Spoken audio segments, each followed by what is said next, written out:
You're doing everything right, but your cycles are irregular, your luteal phase looks short, or your IVF results feel unpredictable and unsuccessful. And no one's talking about the root causes. If you want clearer answers and better odds of conceiving, you need to understand the microbiome. Not just any microbiome, but how your gut and vaginal bacteria work together to influence hormones, inflammation, implantation, and pregnancy. If you can align these systems, you tilt the odds in your favor. Hi, I'm Dr. Omatma. I've helped thousands of women get pregnant naturally without drugs and injections. And in this episode, I'll break down the science in plain English and give you practical plans to improve your gut and vaginal microbiomes and ecosystems without the hype. We'll use peer-reviewed research on vaginal microbiome and IVF outcomes, the endometrial microbiome and implantation, and the gut estrobolome that recycles estrogen. Then I'll give you a simple stepwise plan you can start this week.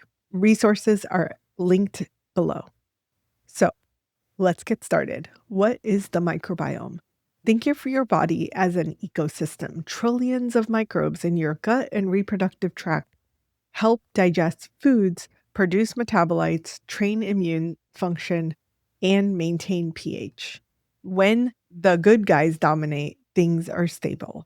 When the ecosystem loses diversity in the gut or loses protective lactobacillus species dominance in the vagina, risk rises for inflammation, infections, and suboptimal implantation.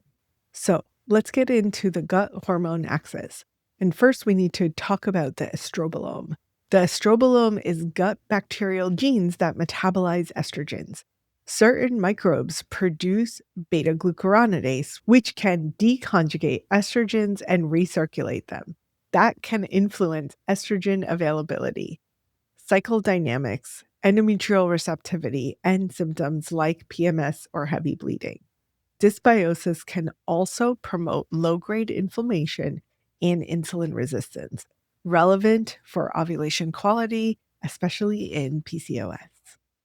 The balanced gut microbiota support a steady estrogen metabolism and less inflammatory noise.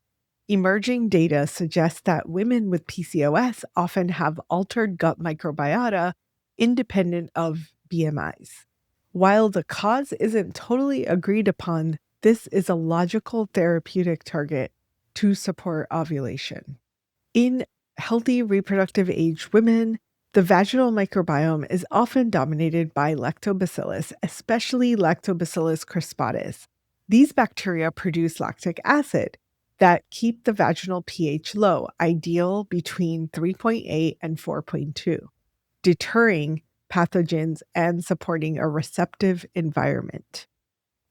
What the research shows is that community state types dominated by Lactobacillus crispatus are associated with a healthier reproductive tract as well as optimal conception. Non-lactobacillus dominant profiles such as Gardnerella, atopobium, and bacterial vaginosis patterns have been linked to poorer reproductive outcomes in many studies. In women undergoing IVF or ICSI, vaginal microbiome profiling has shown associations between lactobacillus dominance and better outcomes, and some cohorts could predict success probabilities from the microbiome patterns. The endometrium itself, i.e. the uterine lining, also has a microbiota. An endometrium not dominated by lactobacillus is associated with lower implantation and poorer pregnancy outcomes in certain studies. What this means for you is that a protective lactobacillus dominant vaginal environment and uterine microbiome without disruptive overgrowth may support implantation and reduce early loss risks. How do the gut and vaginal ecosystems interact? The gut can act as a reservoir for microbes that colonize in the perianal and vaginal areas. Shifts in the gut can drip downstream over time. Metabolite signaling through gut-derived metabolites, short-chain fatty acids, and bile acids, and immune training influence mucosal immunity, inflammation, and barrier integrity across the body, including the reproductive tract, are all involved in the metabolic signaling of hormones. The estrobolome, as we talked about earlier, alters circulating estrogen tone, which shapes cervical mucus, vaginal glycogen, which is food for the lactobacillus, and endometrial receptivity. So, in summary, improving your gut balance means better metabolic and immune function, better conditions for a lactobacillus friendly vaginal ecosystem, and a more receptive endometrium. Please remember, this is education, not medical advice. If you're trying to conceive or are going through IVF, coordinate steps with your clinicians. The first step in addressing any microbiome issue is to assess it. It's really important to understand what's happening. So, one of the key ways to assess vaginal microbiome is through vaginal pH as well as the symptoms. Any odor, discharge, irritation, recurrent BV, or yeast are flags for testing and treatment before IVF or IUI. What you may also want to consider is that over the last 5 years, when reproductive and vaginal microbiome testing really became available, we in our practice have been testing everyone. And what we found is that there is not always a correlation between symptoms and the vaginal microbiome profiles. So we tend to test everyone so that we can make sure that we've addressed and understand what's happening in the vagina. However, one of the main symptoms of not being able to conceive or even not being able to carry to term may have to do with the vaginal microbiome.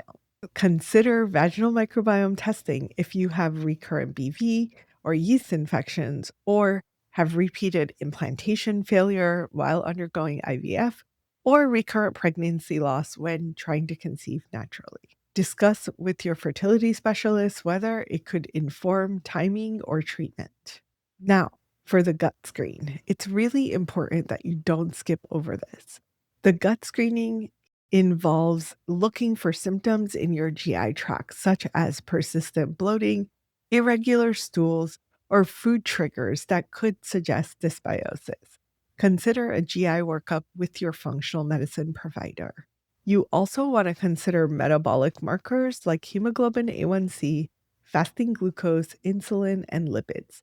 Optimize these for optimal ovulation quality. The next step is going to be nutrition, specifically for the estrobolome and mucosal health. In this, your fiber target is 25 to 35 grams per day from a diversity of plants. Fiber feeds the beneficial gut microbes that produce anti-inflammatory metabolites. Polyphenols are essential. Things like berries, olive oil, green tea, even chocolate can offer high amounts of polyphenols. These support microbial diversity and antioxidant balance. Next, you want to make sure you're optimizing for protein and omega-3 fatty acids. When you prioritize fish like salmon or sardines twice per week or algae-based DHA if you're plant-based. Make sure to avoid the ultra-processed foods, excess alcohol, and unnecessary antibiotics. The next step is going to be lifestyle. These lifestyle levers can help move the needle for almost everyone. Sleep 7 to 9 hours per day, optimizing your circadian rhythm, which affects the microbiota composition as well as insulin sensitivity. Resistance training plus daily steps improve insulin sensitivity and inflammatory markers. As we always talk about, On this channel, stress has a significant effect. So even 10 minutes per day of breath work or mindfulness or body scanning can help reduce stress-related gut permeability signals. Next, we can get into some targeted therapies. Make sure to consult with your functional medicine fertility specialist or your clinician because these are not global recommendations that everyone should do. If you have BV or a non-lactobacillus dominant species, it's ideal to treat confirmed infections first per guidelines. Discuss timing relative to your embryo transfer, and some clinics do explore complementary therapies like vaginal lactobacillus preparations after conventional treatment is completed. Evidence is evolving. Probiotics. The data for improving fertility outcomes with probiotics is not definitive. However, strains of lactobacillus are commonly used for BV prevention and recurrence. Discuss oral versus vaginal preparations, dosing, and timing with your functional fertility provider.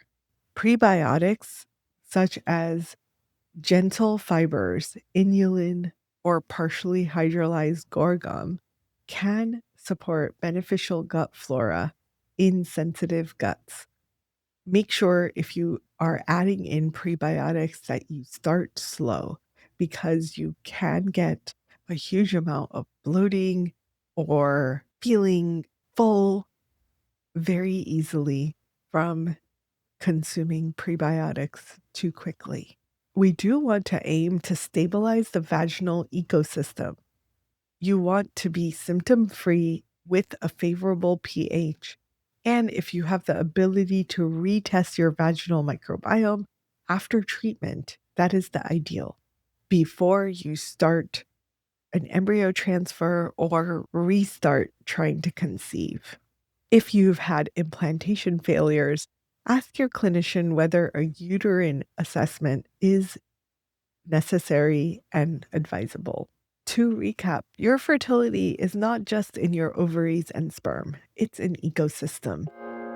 When the gut estrobolome and immune system are balanced, you create the conditions for a lactobacillus dominant vagina and a receptive endometrium. That alignment supports ovulation, implantation, and healthy early pregnancy.